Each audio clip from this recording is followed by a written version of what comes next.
देखो वो घास, वो मुजस्मा, कैसे खूबसूरत कारीगरी की गई है यहाँ पर। वाह वाह वाह, बहुत खूबसूरत है सब। देखो देखो, मंजर तो खुद तुम्हारे पास आ रहा है। हाँ,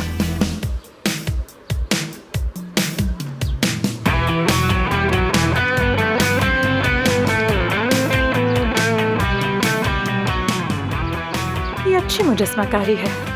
आमिर एफसून, कैसे हो? ठीक तो हो ना? बॉम्बास्टिक फील कर रहा हूँ। तुम बताओ कैसी हो? बम्बास्टिक फील कर रहे हो? कोई जालिम हो क्या? उस दिन तुम परेशान थे तो ठीक तो हो ना? हाँ, मुझे डिप्रेशन कभी नहीं होता। थोड़ा घुमा फिरा और मूड ठीक हो गया मेरा। खैर, बाकी टीम कहाँ है? वो अपने रूम्स में है और क्या। तो फिर मैं भी जाकर कपड़े बदल लेता हूँ। चलता हूँ। चाओ।